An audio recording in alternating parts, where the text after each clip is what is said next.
Hello, good morning सगळ्यांना. तर माझ्या ब्लॉगमध्ये तुमचं स्वागत आहे. आज ब्लॉगची सुरुवात मी घरूनच केली. तर मी गॅलरीत आले होते आणि इथे मस्त मम्मीने रोप लावले होते आणि इथे ह्या कुंड्या ऑनलाईन मागवल्या होत्या मल्टी कलरच्या.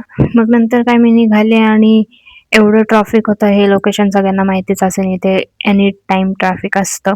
मग नंतर पटकन गेले केबिनमध्ये. थोडं टचअप केला आणि मग माझं काम चालू केलं. मग नंतर ब्रेकमध्ये आम्ही खाणार होतो मस्त स्वीट. जेवण झाल्यानंतर काहीतरी स्वीट हवं होतं म्हणून दीपाली गेली होती गुलाबजामुन आणायला. नंतर स्वीट खाल्लं आणि मग मी गेले थोडं खाली राऊंड मारायला. कारण हे बाकीचे तर सगळे निघून गेले होते, त्यांचा ब्रेक संपला होता. मग मी जेवण केल्यावर मस्त एक राऊंड मारून आले. मग नंतर काम केलं आणि मग इव्हिनिंगला मस्त चहा घेतला. रोज तर नाही पीत, पण कधीतरी चालतोच. मग नंतर दीदी आली होती, मग तिच्यासोबत मी घरी चालले होते गाडीवर. बसचं काही टेन्शन नव्हतं म्हणून. मग घरी गेल्यावर आम्हाला काहीतरी खायची इच्छा झाली. मग ओमरने मी गेलो लगेच पिझ्झा आणायला. मग तिथून एक चीज पिझ्झा घेतला मस्त आणि मग गेलो आम्ही घरी. आणि ते रोड क्रॉस करून होतं म्हणून ओम गाडी घेऊन तिकडेच थांबला होता. आणि सिद्धी पण आली होती. सिद्धी बघा त्याला काय म्हणते. काय आहे? काय आहे? पिझ्झा. काय? पिझ्झा.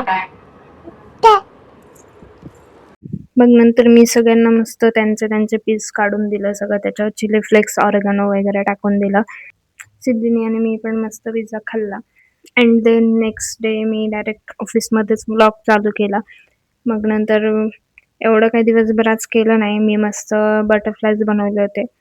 अँड देन आज मम्मीचा बड्डे होता, त्यामुळे मग घरी केक घेऊन जायचा होता. तिला काही आयडिया नव्हती मी केक घेऊन वगैरे येईल, त्यामुळे डायरेक्ट सरप्राईज भेटलं तिला. केक काय लागलं?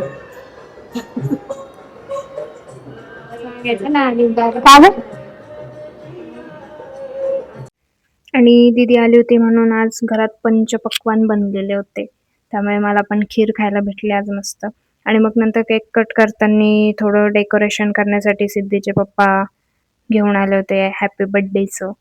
मग आम्ही थोडंफार डेकोरेशन केलं आणि असा केक आणला होता मी. मग केक कट केला आणि सिद्धी का पळत होती लांब काय माहिती. रोज तर अशी एवढ्या मारते, पण आज येतच नव्हती कोणाकडे. आणि केक पण खात नव्हती कोणाकडूनच. मग नंतर मी तिला नुसतं म्हटलं की चल आपण केक कट करू, हॅपी बर्थडे करू, तेव्हा गपचूप आली लगेच ती माझ्याकडे केक कट करायला. नंतर सेलिब्रेशन झाल्यावर मला कॉलेजचे असाइनमेंट कंप्लीट करायचे होते, तर मी मग ते करत बसले. ब्लॉग कसा होता हे नक्की कमेंट करून सांगा आणि सबस्क्राईब करायला विसरू नका. तर भेटू आपण आता नेक्स्ट ब्लॉगमध्ये. बाय.